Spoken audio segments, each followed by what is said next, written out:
Boa noite, meus amigos. Estamos aqui de volta.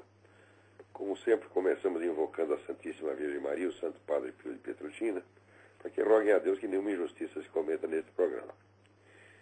Queria lembrar aqui a vocês o curso de Filosofia da Ciência, Introdução à Filosofia da Ciência, que eu vou dar aqui em Colonial Heights, estado da Virgínia, de 3 a 8 de maio.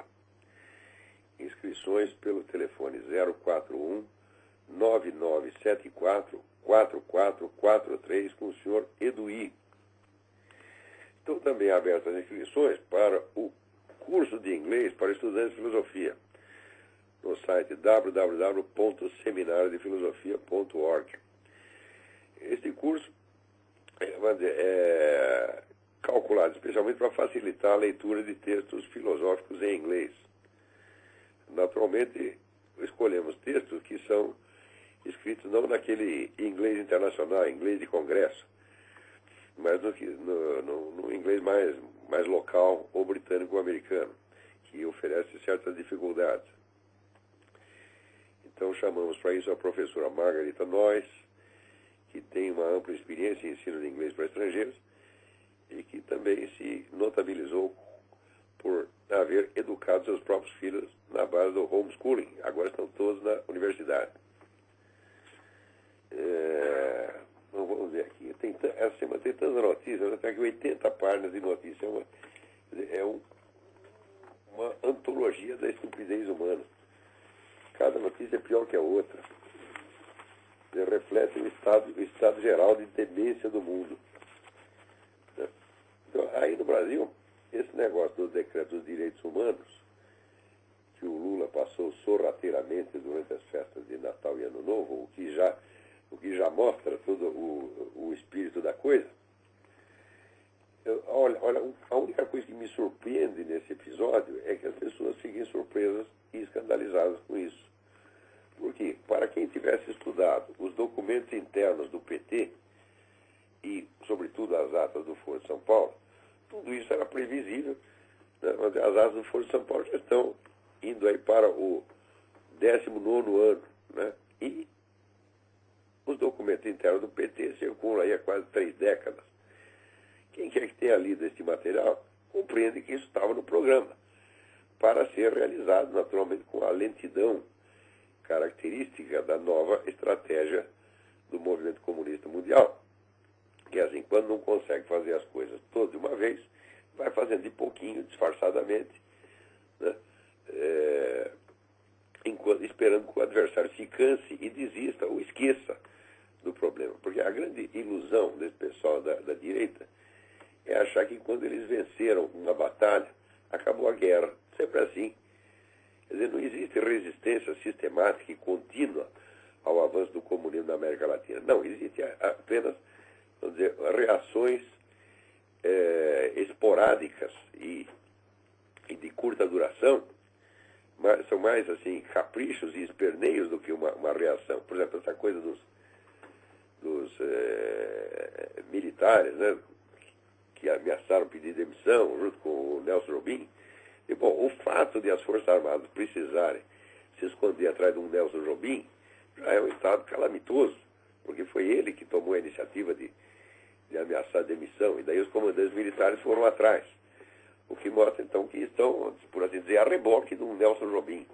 A situação em si, o próprio modo de reagir, já mostra o estado de subserviência, o estado de fraqueza, de debilidade das Forças Armadas. Né?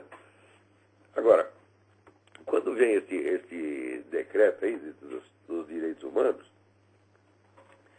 as pessoas então ficam chocadas, como se fosse uma novidade, porque todos eles acreditam no começo do mandato do Lula, já na eleição de 2002, né, a tônica da conversa era que o Lula mudou, o Lula aderiu ao capitalismo, o Lula evoluiu, etc, etc. Eu lembro quanta gente não brigou comigo por causa disso. Eu disse, olha, vocês estão muito enganados, vocês não sabem como funciona esse movimento comunista. Esses vai e vem, essas concessões táticas são a coisa mais fácil do mundo, eles estão acostumadíssimos a fazer isso. Já está no livro do Lenin, está um passo para trás, para dar 2 para frente. Eles têm mais de 100 anos de experiência nesse tipo de coisa. E, sobretudo, o comunismo é um movimento contínuo. O comunismo está continuamente revendo a sua experiência, examinando, fazendo análise de conjuntura, né? Vendo, tentando, como é que diz, delinear o quadro todo para ver quais são as peças que devem avançar, quais que devem recuar. Tudo isso aí para eles é uma técnica avançadíssima, é uma ciência. Rapaz, por outro lado, parece que só vê o noticiário da semana. Né? Quer dizer, os comunistas estão fazendo plano para 50, 60 anos adiante e prosseguindo na aplicação de uma técnica contínua, de uma tática, de uma estratégia contínua. E o pessoal reage assim apenas ao noticiário do dia. Quer dizer, é uma diferença tão patética que não espanta que esse pessoal comunista esteja dominando tudo no Brasil e na América Latina. A culpa disso não é dos comunistas. O comunista está fazendo o serviço dele, meu Deus do céu. Eles sempre estão fazendo o que sempre quiseram fazer. Até estão fazendo com mais lentidão, né, do que normalmente se esperaria. Agora, o outro lado, em vez de tirar vantagem dessa lentidão, que lhes daria o tempo para examinar a situação em profundidade, traçar uma estratégia, não. Quando passa cada ameaça, eles esquecem. Assim, como se, o perigo passou. Agora, por exemplo, estão querendo negociar, né? E o Lula já disse que ele admite negociar a parte relativa às Forças Armadas, quer dizer, punir aqueles pessoal militar dos anos 60 e 70 é menos urgente do que eliminar a propriedade privada no campo. Então ele desiste do primeiro item, desiste temporariamente do primeiro item, porque se você quer acreditar que ele desistiu de uma vez para sempre, é um idiota. Uma pessoa que disser isso merece um tapa na cara. Né? Não, nós vencemos, o Lula recuou. Eu digo, mas você está absolutamente louco. Né? Isso aí é pessoa que tem consciência histórica com prazo de uma semana, 3 dias e meio para frente, 3 dias e meio para trás. Esse é o máximo que esses caras conseguem conceber. E olha, eu estou falando, você vê, enquanto o pessoal da esquerda leva muito a sério os seus intelectuais, né, enche os camaradas de dinheiro e lhes dá de tempo de folga para eles poderem fazer as análises, está o tempo todo analisando conjuntura, né, e sugerindo modificações estratégicas e táticas. O pessoal da direita, sobretudo o nosso empresariado, só quer intelectuais, assim como depois propagandistas. Eles querem contratar gente que escreva bonitinho para fazer propaganda das ideias liberais. E olha, ao longo de todo o tempo que eu participei, por exemplo, do Fórum da Liberdade, que era a melhor iniciativa da direita no Brasil, perdão,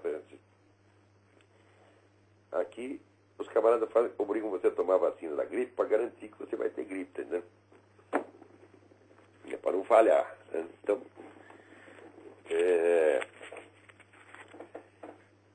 o Fórum da Liberdade então, era a melhor iniciativa, mas, no entanto, nunca passou disso aí, propaganda das ideias liberais. Né? Então, é só isto. Quer dizer, não tem análise de conjuntura, não tem estudo estratégico, não tem estratégia nenhuma. Quer dizer, como é que esperam enfrentar o PT? Então, quando eles começaram com isso, vamos dizer, quando eu já observava isso entre os liberais brasileiros, 15, 20 anos atrás, estava na cara que ao longo do tempo eles iam ter que acabar cedendo mesmo. Porque a ideia deles era uma convivência pacífica com o PT. Eles nunca entenderam que o objetivo do PT não é convivência pacífica. É a total destruição, ou pelo menos subjugação, do adversário.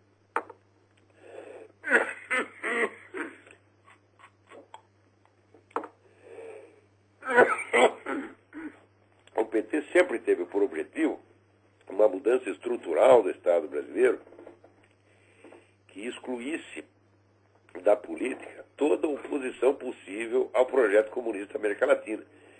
E eles estão realizando isso diante dos olhos de todo mundo. E o pessoal ainda tem medo de confessar o que está acontecendo.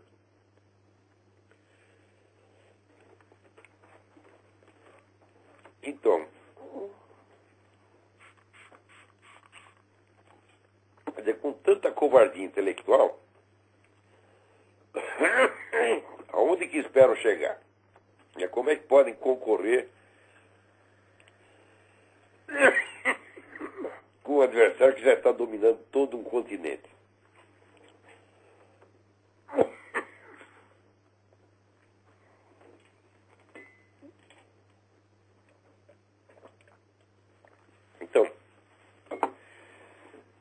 os avisos que eu dei para esse pessoal 15, 20 anos atrás caíram em ouvidos surdos. E agora, onde não há mais a mínima possibilidade de organizar uma resistência firme, você só vê assim, uma reclamaçãozinha aqui e ali, por exemplo, na coluna do Reinaldo Azevedo. Ele faz o que pode. Né? Aliás, é um trabalho muito bem feito. Mas o que significa um jornalista dentro do conjunto da mídia que está há 20 anos empenhada em se transformar em instrumento de controle social a serviço dos partidos de esquerda?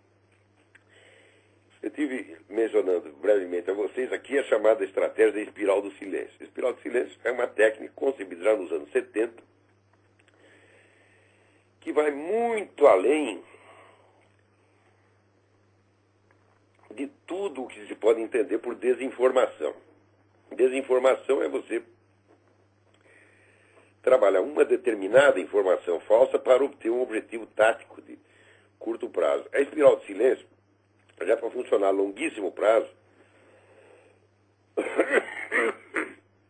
moldando de tal maneira a imaginação pública que certos fatos se tornem inconcebíveis para a população, mesmo que eles sejam noticiados. Mas você noticia a coisa uma vez, duas vezes, aquilo desaparece.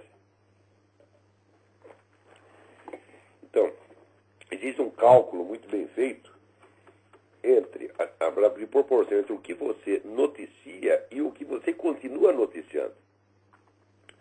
Então, por exemplo, suspeitas quanto à ligação do PT com as Farc, as pessoas até mencionam uma vez por ano, mas não tem jornalismo investigativo aí, ninguém vai atrás, então não se repete o assunto. Então, quando você cobra dos jornais essa coisa, diz, olha aqui, nós noticiamos, nós somos pessoas honestas. E bom, você noticiou uma vez num ano. Agora,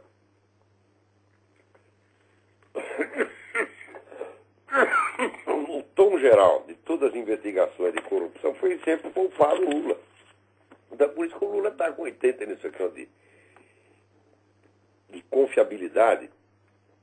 Na verdade, isso não é uma confiabilidade, isso é apenas uma falta de alternativa.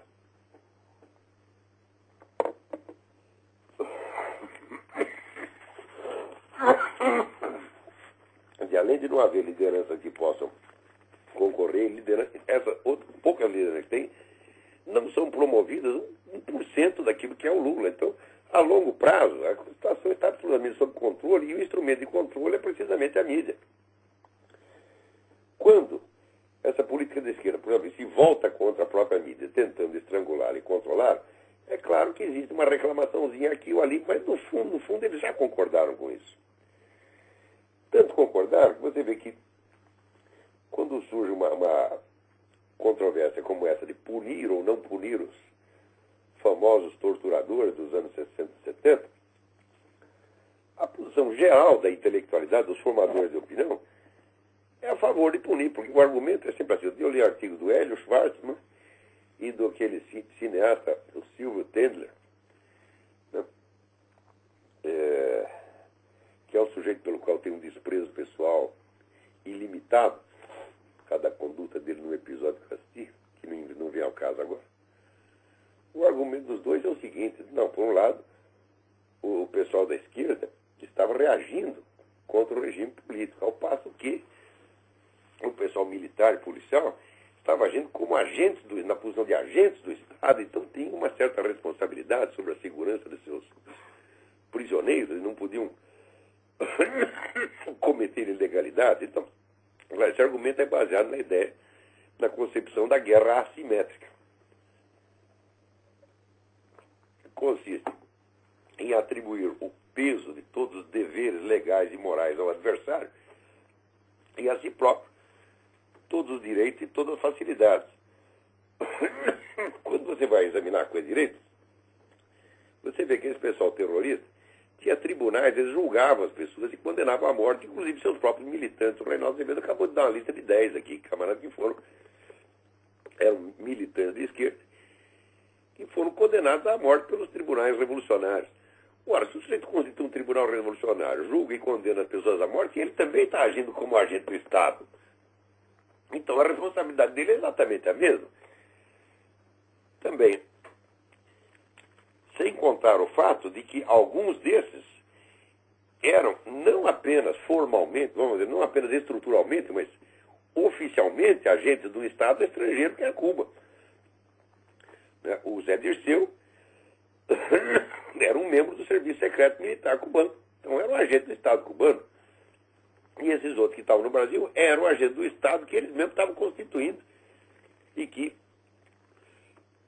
instituía tribunais, julgava e condenava pessoas. Então, qual é a diferença entre uns e outros? Não tem nenhuma. E agora, a ideia da guerra assimétrica, ela está entrou tão profundamente na alma das pessoas que se tornou um modo natural de pensar. Eles acham que isso é justo. Por exemplo, o Silvio Tender fica chorando lá que, quando ele foi para o Chile, né? A mãe dele foi presa e interrogada, não sei onde, portanto foi humilhada, e ele justificando, usando isso para justificar que tem que punir os torturadores. Aqui, minha gente, eu fui preso e interrogado, fiquei preso 6 horas na Academia de Polícia Militar do Estado de São Paulo. Daí depois veio um tenente japonês me interrogar, interrogou, mandou para casa. Isso foi tudo. Então eu também sou vítima da ditadura. Né? Claro que na hora eu fiquei com medo e me senti humilhado. Eu queria ir embora para casa, não podia. Estava lá preso numa sala, não podia sair. E ninguém me dando satisfação do porquê que eu estava lá. Aliás, até eu sabia. Eles aqui não sabiam. Então, eu tinha promovido uma agitação lá dentro da academia de polícia. E eles me pegaram com a boca na botija. Até foram muito tolerantes. Simplesmente mandaram para casa, me chamaram de idiota. Mandaram para casa. Então, por causa disso, eu poderia hoje estar pedindo indenização, fazendo choradeira. O seu Silvio Tender, no qual ninguém tocou num fio de cabelo dele, né, apenas fugiu e deixou a mãe aí para defender, se escondeu atrás da mãe, a mãe foi presa no lugar dele e ele ainda está reclamando. Oh, meu Deus do céu. Tem alguém na linha aí. Alô? Olá, vô. Boa tarde, boa noite. Boa noite. Aqui é o Daniel de São Paulo. Tudo bem? Daniel, tudo bem? Um pouco sobre como... Eu comprei um livro recentemente, não sei se você conhece o Jorge Caldeira. Sim. O Reinaldo Azevedo indicou lá no blog dele, lá História do Brasil com Empreendedores, né? Que o Jorge Caldeira tenta desconstruir o mito aí do Caio Prado Júnior, né? E não sei se o senhor já viu, deu uma olhada nesse livro. Como é que chama o livro? História do Brasil com Empreendedores. Aham.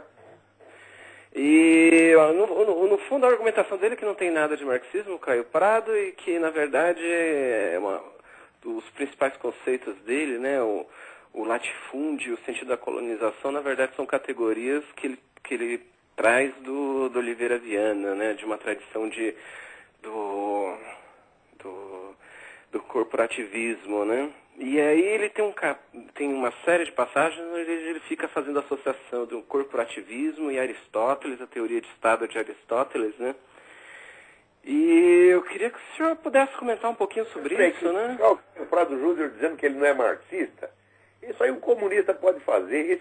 Olha, por isso que o liberalismo no Brasil não vai para frente, tá entendendo?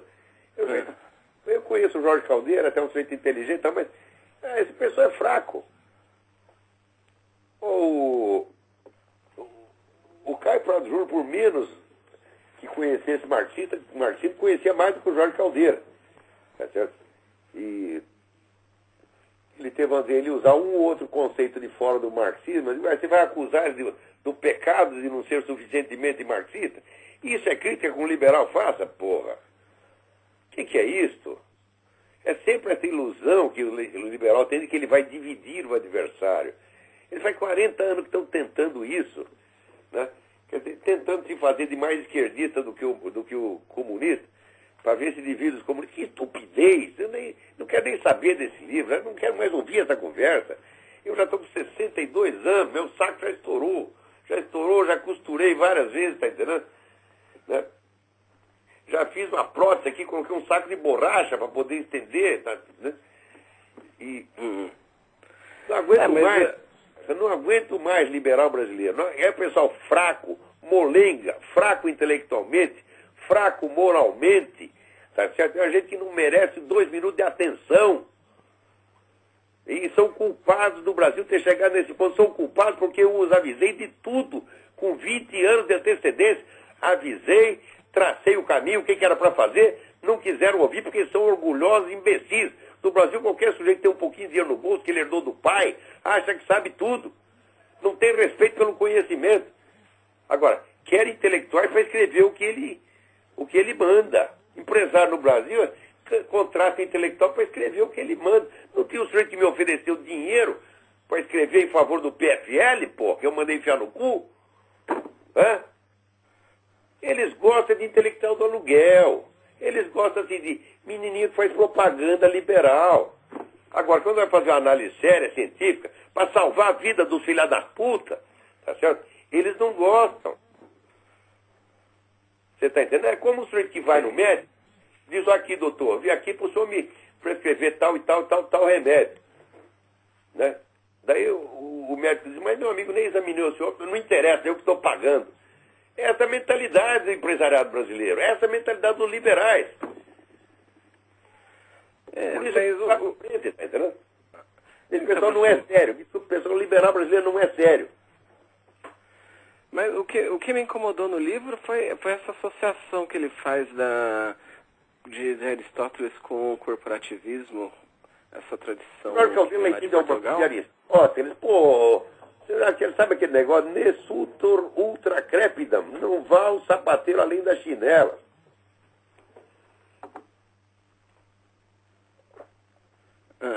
Os achavam de uma fundamento aristotélico do corporativismo e puta que pariu. Então, mas e ele faz uma digressão grande sobre isso, né? Ele tenta fazer um resumo da teoria política de Aristóteles. O intelectual brasileiro não existe, rapaz. Isso é uma palhaçada. Debate ideias no Brasil. Porra, esse pessoal está 30 anos atrasado. 30. Por quê? Eles só leem jornal, meu Deus do céu. Eles não sabem o que é um negócio chamado fonte primária. Eu, há 20 anos, tudo que eu digo sobre PT e partidos de esquerda é tudo baseado em fonte primária nos documentos internos desses partidos. O pessoal não lê isso. Eles leem o Estadão, leem a Folha e fazem análise baseada nisso. Não vai, assim não vai, porra. Não tem mais paciência com essa gente, entendeu? Eu acho que daqui por dentro, o que quer que aconteça de mal para a chamada direita brasileira, que não tem nem coragem de se chamar direita, é merecido.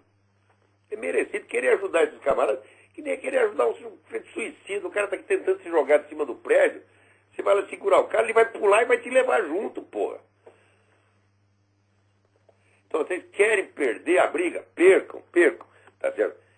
Pega o seu orgulho, a sua empáfia, o seu dinheiro, tudo, vão todos à merda, tá entendendo? O Brasil vai virar comunista mesmo, porque com uma direita como essa, vai... Para ficar do lado da esquerda não dá, tá certo? Mas eu acho realmente que, do ponto de vista intelectual, a esquerda no Brasil até tem mais dignidade do que a direita. E o pessoal todo não entendeu. Só tinha no Brasil, só tinha um sujeito estudando as coisas seriamente, que era eu. O resto era só palpite jornalístico, porra. Agora, prefere ouvir palpiteiro. No Brasil, o pessoal está dando ouvido a Rodrigo Constantino, que escreve 2 ou 3 coisinhas a favor do liberalismo. O pessoal leva isso a sério. Pelo amor de Deus. Bom, vamos em frente. Olha, aqui tem umas notícias muito interessantes, né? O senador, né, da North Carolina, R.C. Souls, que é um dos líderes da campanha pelo desarmamento civil, é um desarmamentista radical, Entrou 2 ladrões na casa dele, sabe o que ele fez? Passou fogo nos 2. Um fugiu, o outro está no hospital. Quer dizer, desarmamentismo no cu dos outros, né, senador? É sempre assim. É sempre assim. Você pega todos esses desarmamentistas brasileiros, eles têm não só arma em casa, como tem guarda-costas armado também. Você chega lá, o cara tem um metralhadora Uzi, né? uma pistola Glock, um Taurus 45, tem tudo lá dentro, ele não quer que você tenha, pô. Aqui, eu era assessor. Né? Então, esse negócio, como dizer, é uma manja de batom na cueca. Como é que você vai explicar uma porra dessa, né? Peraí, tem mais outro telefonema aí. Quem é? Tô aqui Alô? esperando. Alô? Alô? Olavo? Eu? Tá me ouvindo? Perfeitamente. Olha, eu sou Nanda, eu tô falando de Portugal. E eu queria botar assim, uma questão que é cultural. Se você achar relevante comentar, tudo bem. É o seguinte, lançaram um documentário do Wilson Simonal, né? Já tem um certo tempo, não sei, não vi. Vi o trailer e, de acordo com aquilo que aconteceu, do fato dele ser considerado um delator, isso se espalhou durante várias gerações. Inclusive, meu próprio pai disseminava isso. E eu nunca nem me interessei em ouvir a voz do cara.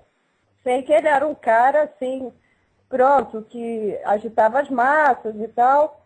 E agora com essa coisa da moda, né, dele estar aí em voga, fui escutar realmente uma bela voz e o cara nunca mais se levantou, né, de acordo com essa praga que jogaram.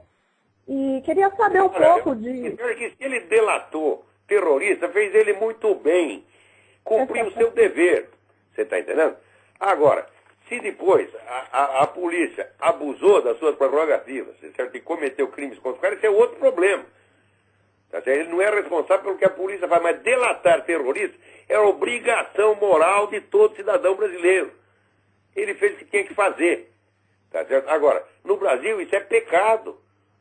É pecado, quer dizer, você tem que... A ideia lá é o seguinte, os terroristas têm toda a razão, eles são intocáveis, eles são santos, eles não podem ser investigados, não podem ser averiguados, não pode ser nada. Tem que encher os bolsos deles de dinheiro. Do dinheiro suado do trabalhador brasileiro, tem tudo pro bolso deles por causa dos crimes que eles fizeram. Inclusive de matar seus próprios companheiros. Ou de matar um prisioneiro, né, como o Lamarca matou, esmigalhando a cabeça do sujeito acoronhado. Tem que ser premiado por isso. Agora, as vítimas que foram explodidas, que voaram em pedaços, um morreu, outro perdeu a perna, as vítimas nunca vão receber nada. Quer dizer, a coisa de um maniqueísmo tão grosseiro, né? Todo o bem está de um lado, todo o mal está do outro, que não dá nem para conversar. Agora, esses camaradas são absolutamente fanáticos, eles são psicopatas. A marca característica do psicopata é a incapacidade de se identificar com o sentimento alheio. Só eles têm sentimento. Eles são sempre as vítimas, são sempre os coitadinhos, e os outros são sempre os malvados. Não importando o que fazem. Quer dizer, o mal e o bem já não se mede pelos atos, se mede pela autoimagem do cara. Né? Se ele tem uma autoimagem esquerdista, ele está santificado. E se ele tem uma autoimagem direitista, ele é o condenado do diabo. Assim não dá, pô. Olha, tem que restaurar assim, a dignidade aí do Wilson Simonal, mesmo não defendendo, dizendo que ele não foi delator, ao contrário, foi delator sim, e fez muito bem. Eu me arrependo, eu podia ter delatado gente naquela época, não fiz. Não fiz porque eu ainda me sentia comprometido, embora não fosse mais da esquerda, sentia comprometido por amizade. Então eu, por amizade, eu estava acobertando criminosos. Né? Escondi gente em casa. Né? Gente estava sendo perseguido pela polícia, devia ter entregado. Se fosse hoje, entregaria. Corri risco por causa desses filhos das putas. Né? Escondi, camarada, tinha lá, não vou dar o nome agora, mas o que estava estocando bomba desde 65. Né? Fui esconder a bomba pro filho da puta. Hoje, delataria. Né? Mas naquela época eu estava chantageado moralmente pela amizade dos caras. Né? É uma vergonha para mim. Eu me arrependo profundamente disso. E estou até hoje tentando me limpar da merda que fiz naquela época. Ó, não matei ninguém, não soltei bomba em parte alguma, tá, mas ajudei, escondi, menti por causa dos caras, devia ter entregue todo mundo. Eu, nos anos 67, 68, só a lista dos meus conhecidos, se entregasse, acabava com a guerrilha em um dia. E isso esteve na minha mão e eu não fiz.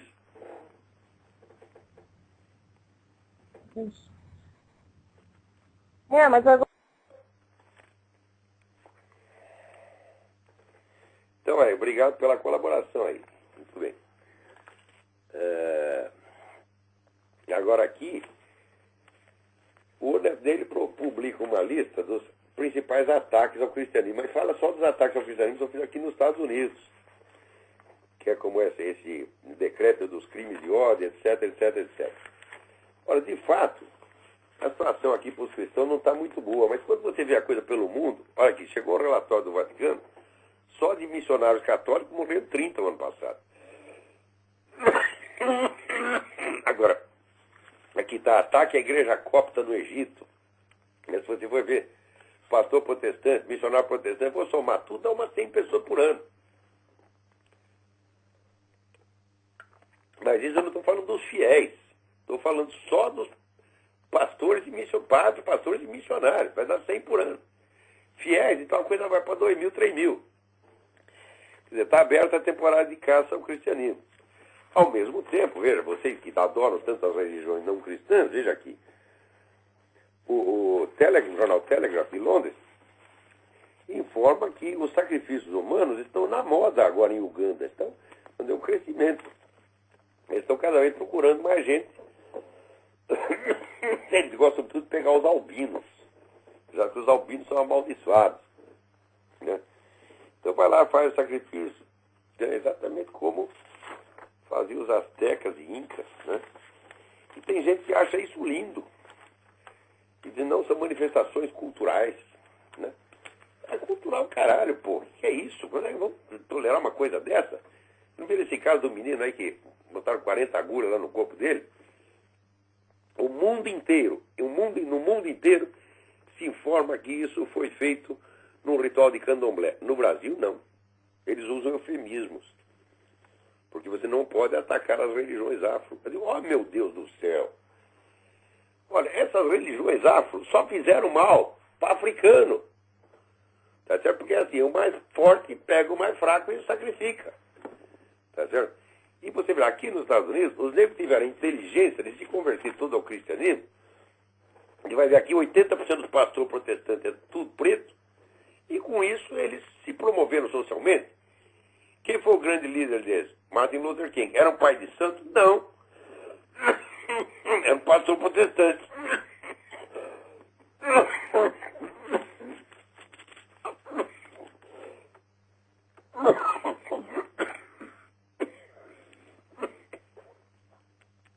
O negócio aqui tá bravo, gente.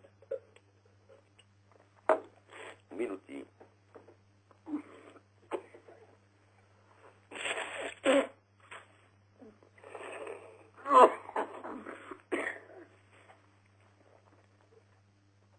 Agora, o Obama pegou aqui vários satélites da CIA que estavam espionando terroristas e mandou desviar. E agora os satélites vão observar os ursos polares. O gelo lá está derretendo, os ursos estão afogando, né, coisa que não está acontecendo absolutamente. A calota polar está aumentando, mas alguém disse para o Obama que os ursos estão em risco. E então desviou os satélites preocupado com o problema dos ursos. Quer dizer, você vai dizer que o sujeito faz isso porque é burro? Não, não é possível. Ele faz isso porque ele é muito inteligente. Ele se faz de burro. É assim como o Lula também. Peraí, tem mais alguém na linha aí. Alô? Alô? Sim. Olavo. Boa noite. Boa noite. Eu queria saber se você ficou sabendo que o Sendeiro Luminoso do Peru Vai fundar um partido político agora, era uma ex-guerrilha comunista assassina do Peru. Ah, e agora esse é o plano a longo prazo. O plano é como você tinha falado, que as Farc um dia poderia vir se tornar um partido. É o que está acontecendo agora no Peru. Mas é o programa do Foro de São Paulo. Todas as organizações criminosas virarão partidos políticos e serão todas aceitas, né? E virarão governantes dos seus respectivos países, serão premiados por todos os crimes que cometeram. E tem gente na dita direita que aceita isso. Você vê, o próprio governo militar nunca fez nada, nunca abriu a boca contra o comunismo, só abria contra a violência. Né? Quer dizer, que o sujeito não cometa violência, ele pode fazer o que quiser. Agora, você veja que o que realmente nos prejudicou não foi a guerrilha. A guerrilha não fez nada para ninguém. A guerrilha era um bando de louco. Agora, a guerrilha serviu de boi de piranha. Quer dizer, enquanto o governo ia atrás da guerrilha, o Partido Comunista se organizava na base da estratégia gramsciana, ocupava todas as universidades, ocupava todos os postos na mídia, mediante, vamos dizer, aquelas técnicas de boicote que eles são tão hábeis em praticar, e esses aqui hoje estão ganhando. Então agora querem fazer a mesma coisa na escala da América Latina inteira e vão fazer. Eu li um livro aqui, chama Os Sete Chefes do Império Soviético, né? Derrotar o comunismo. O comunismo não pode ser derrotado, ele só pode ser destruído ou nada. Ou você destrói o movimento comunista, ou ele vai acabar com você. Derrotá-lo não é possível. Concorrer com ele em eleições não é possível. É preciso, a mentalidade revolucionária tem que ser extirpada do mundo. Tem que haver, vamos dizer, um esclarecimento tão profundo, tão vasto, que mostra o caráter criminoso dessas pessoas, que as criminalize, que as exclua dos meios sociais decentes, de modo a eliminar a possibilidade dessas ideologias voltarem a aparecer e crescer sob quaisquer disfarces. Sei. Você vê que na Polônia, que sabe o que é comunismo, que viveram o comunismo, acabam de proibir o uso de qualquer símbolo comunista. É o que tem que fazer. Que nem na Romênia, né? Como é? Na Romênia também fizeram isso. Não sei, na Romênia está sabendo. Se fizeram muito bem. E eu queria abordar... O PCdoB, o Partido Maoísta. Como é que pode ter um partido maoísta, meu Deus do céu? É a mesma coisa que ter um partido nazista. Quer dizer, um partido Exatamente. Como é que ele pode permitir que isso exista e querer concorrer com eles em eleição? Exatamente. Isso é a mesma coisa, porque se você entra em casa, tem lá um bandido estuprando sua filha, e você sente que discute o Código Penal com o cara, tá entendendo? É a mesma coisa. Essa gente tem que o que eles querem fazer agora naquele direitos humanos, o fazendeiro discutir com o invasor. Mas, não, é pior, o invasor que vai julgar a questão. O sujeito invade e em seguida ele é chamado para compor, né? Na comissão que discutir o assunto.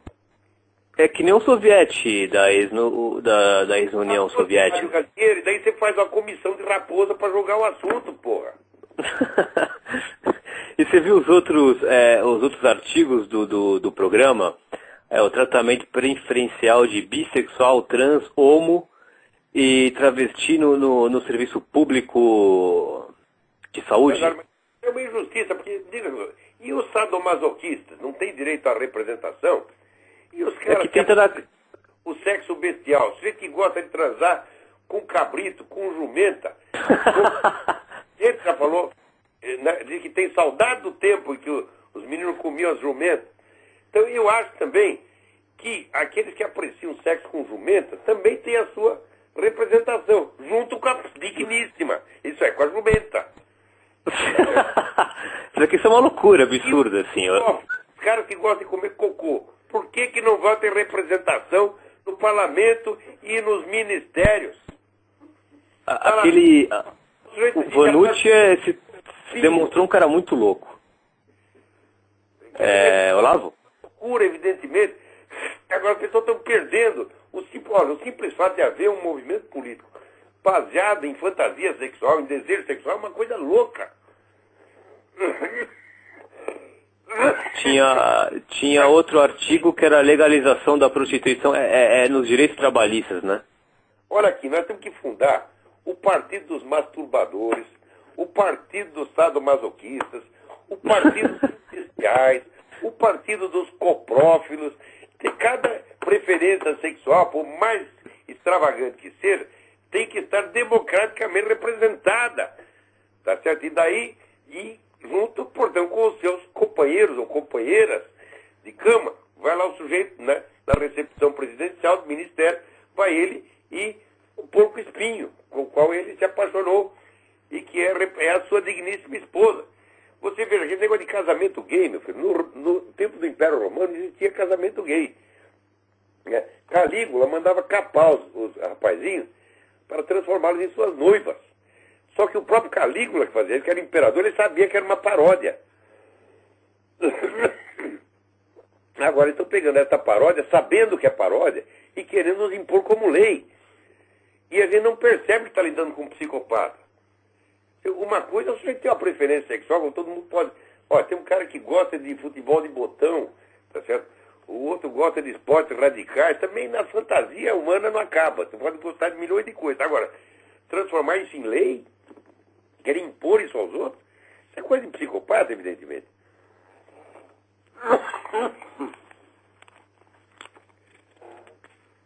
E agora, aqui também me chega a notícia de que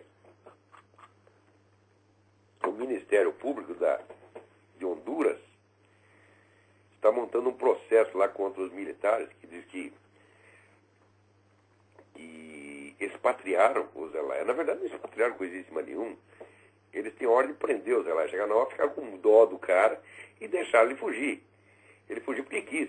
Não foi expatriado de maneira alguma.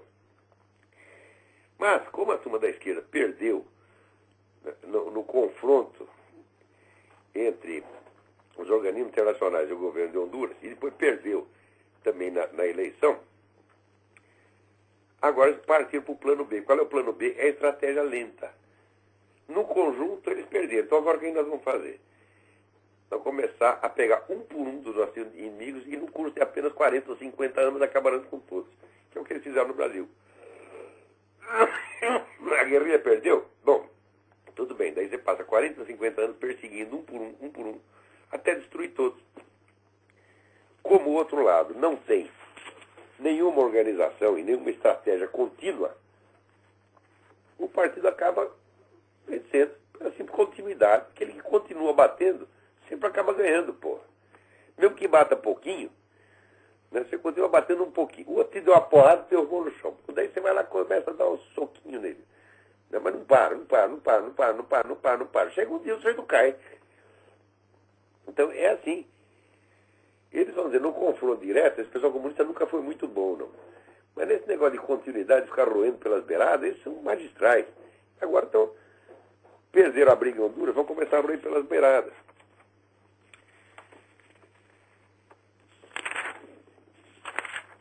Deixa eu ver o que mais temos aqui.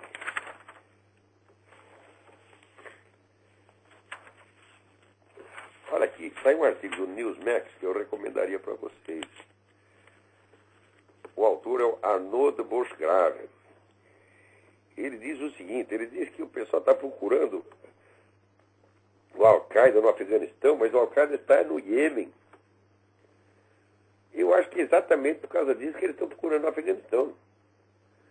Eles não querem, mas está na cara que o governo Obama não quer fazer nada contra os terroristas.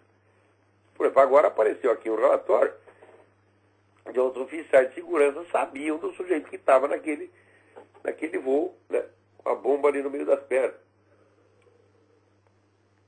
Deve ter sido inspirado no Brasil, porque ele transporta dinheiro na cueca. Eu falei, você pode transportar dinheiro, para a gente poder transportar uma bombinha também. Né? Espera aí, tem mais alguém na linha aí?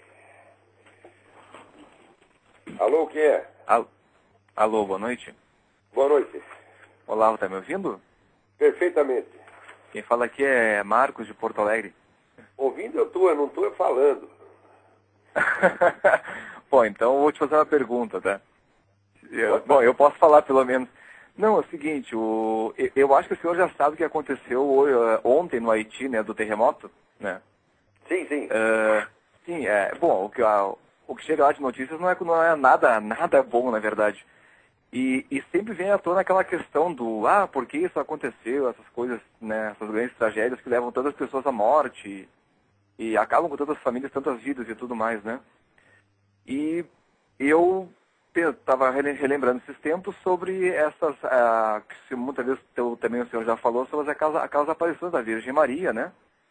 De que ela fala e que ela comenta em várias ocasiões, não com essas palavras, mas dessa forma o seguinte, por exemplo, que se as pessoas se afastarem do meu filho Jesus Cristo, o braço dele se soltará. Parece que isso é um castigo, mas não seria no caso que o homem está desistindo da misericórdia divina e isso poderia, entre aspas, explicar essas grandes tragédias que acontecem nos últimos anos? Olha, eu não sou um cara muito bom para penetrar os desígnios, né, da inteligência divina. Eu não tenho muita capacidade para isso. Sim, claro, mas o que se pode dizer sobre isso daí? Mas quando é dada uma indicação muito precisa, muito formal, olha, se não fizer tal coisa, vai acontecer tal outra, e tal outra acontece exatamente tal e qual, aí não tem como escapar. Tá certo? Eu aqui no caso da aparição de Fátima, quando ela diz, olha, se não fizer tais quais coisas, daqui tanto tempo vai ter uma outra guerra, que será anunciada por um fenômeno astronômico estranho na Europa. E de fato a coisa aconteceu. Foi um fenômeno muito estranho, umas luzes esquisitíssimas no céu de Paris, e uma semana depois estoura a guerra. Aí não tem, aí como a manja matou na cueca, meu filho, não tem como esconder. Agora, mesmo assim, tem gente até dentro da própria igreja que quer esconder. Então, agora, não sei se nesse caso do Haiti, como é que podemos explicar. Eu não sei de nenhuma profecia que tivesse anunciado isso. Então, quando a coisa acontece sem aviso, né, eu acho que não há uma intenção específica da providência nesse caso. Não, mas que existem várias situações em que existe uma espécie de alerta para o mundo. Eu não estou falando especificamente neste caso, eu peguei isso como exemplo, porque já estão falando até em 100 mil mortos, até mais, que é um absurdo, né? É uma matança geral. Então, assim, parece uma espécie de sinal dos tempos, isso que eu pensei. Então, na questão seguinte de que o homem, salvação de Deus, estaria, digamos, se deixando levar pelos eventos sem ter por onde navegar, vamos dizer assim, né? Sem ter o norte de orientação.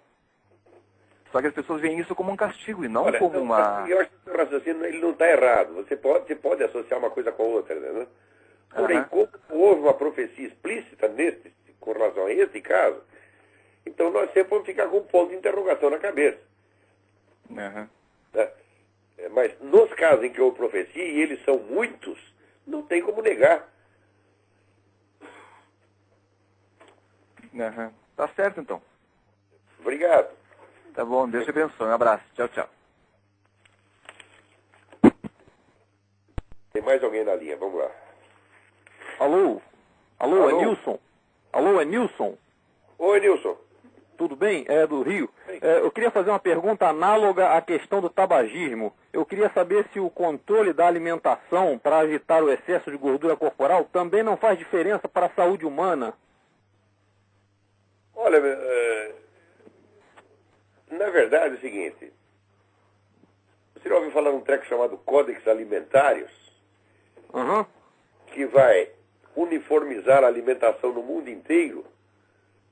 Não, o senhor pode falar sobre isso? Posso. Então, o Códex Alimentários vai forçar a ingestão de hormônios femininos pela população mundial inteira. E o pessoal está preocupado se o sujeito fumou, está comendo macarrão demais. Ah, meu Deus do céu. Aqui eu já falei para vocês, a dose de testosterona média da população baixou 50%. Graças ao consumo de soja. Nos anos 60 todo mundo dizia que não, você para de comer bife, coma soja. O pessoal que comeu soja está tudo broxa já. Agora, quando baixa testosterona, não é que você fica... Né? Você não fica viado, mas você fica burro. Você está entendendo? Então, tudo isso está acontecendo graças a esse pessoal que promete nos proteger contra doenças. E a melhor coisa é a seguinte, quando tu fica doente, tu procura um médico da sua confiança. Se ele não te curar, você procura outro. Né? E Nunca acredito nessas autoridades mundiais da saúde. Eu estou falando negócio da gripe, isso aqui não é brincadeira. Para entrar aqui nos Estados Unidos tem que tomar vacina de gripe. Nunca mais parei de ter gripe, porra. É verdade que o clima aqui é muito pior. Mas antes não era assim. Então, e agora, esse negócio dessa vacina da gripe suína, que junto vem o vírus da gripe aviária e está matando gente pra caramba. Então, olha, o que diz, essas advertências médicas, não coma isso, não faça aquilo, eu quero que eles todos vão lamber sabão, você está entendendo? Eu acho que assim, a medicalização da sociedade mata mais gente do que qualquer doença. Tem que, vamos dizer, a classe médica não deve ter autoridade para legislar sobre a sociedade. É verdade. O Lenin já dizia que a medicina era o keystone do comunismo, não é? Mas exatamente. A medicina é um instrumento de controle social temível. Uhum. Olha, eu fui editor de revista médica durante 8 anos. Eu conhecia a classe médica de São Paulo, os caras mais importantes. Olha, de cada 100 que eu conhecia, tinha um bem intencionado. Um. O resto é tudo, ó, não digo que fosse picareta praticando, mas a mentalidade era de picareta. De vez em quando encontrava o Carlos da Silva Lacarde, encontrava o Domingos Miguel Minervino, São Carlos Armando de Moura Ribeiro. Tinha uns caras ficando notáveis, que eram um homem de ciência totalmente devotado mesmo. Entendeu? Mas a maioria não era assim, não, era picaretagem. Revista, publicação médica, era assim, saía direto no laboratório, só nós queremos vender tal remédio, então você faz. Enche aí, intoxica os médicos de artigos sobre essa doença, recomendando essa substância. Não podia dar o nome comercial, mas dava, né, a substância. Então ia a classe médica inteira atrás daquela substância. Sempre foi assim, picaretagem. O senhor já ouviu falar de uma substância que estão dando para as crianças chamada Ritalin? Já.